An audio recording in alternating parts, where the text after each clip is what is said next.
Hi, everyone. This is Tamar Andrews with another episode of Dr. T Talks. And today I'd like to talk about something that's hitting very close to home for many of you. It's what to do when you're doing without. And there are so many withs in our lives. We live with people we love, we eat foods, and we cook with ingredients that we're able to get from all over the world. We go on trips with cars, with planes.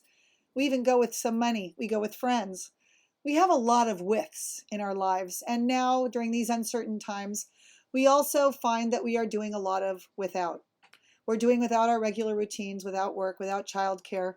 We're also doing without knowing what lays ahead. And that can be very unsettling to some people. So today's topic really is, what do we do about doing without?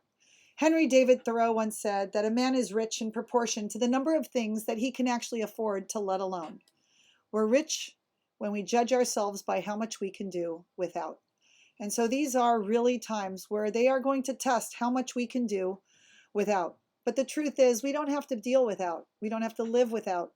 We actually just have to learn to live with those things that we already have and that are in our control. So let's talk childcare and caring for our youngest members of our communities. What do we do about not having, about living without childcare, without schools? We get creative. We can find a few friends whose schedules work with ours and share childcare and schooling uh, requirements. We can find a high schooler who's also doing without and perhaps provide them with a little bit of width by giving them some hours of work to help care for our youngest children. We can also find teachers who are doing without paychecks and or work. And perhaps even when they were working, they were doing without because some of our teachers are on the lowest pulls of salaries in this country, unfortunately.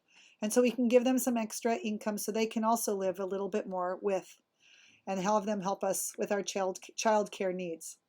Many of us are doing without being able to travel. And that's hard for some people as well, because if you're used to moving around, being forced to stay at home, or those of you that are in self-isolation or quarantine, it becomes kind of difficult.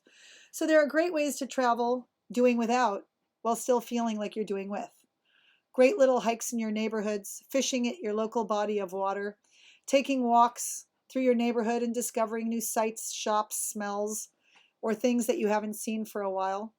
If you're doing without being able to visit family, opening up a website for your family or creating a family newsletter so everybody's actually doing with, keeping up with one another. Even little children can get in on the fun and the action of creating a family newsletter and taking pictures and drawing.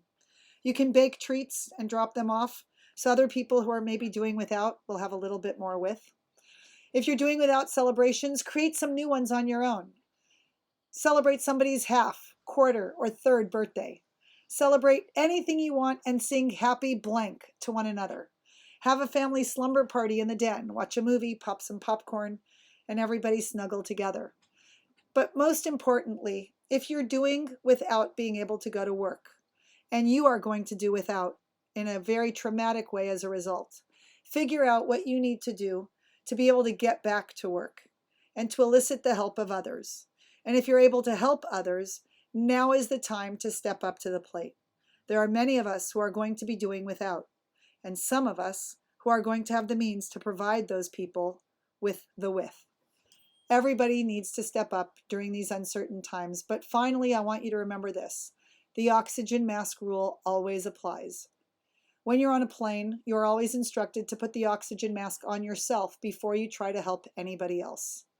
It's really important that you do apply it to yourself and make sure that you are healthy, well rested, well nourished, and safe, because you may just be the one with that no one can make it without.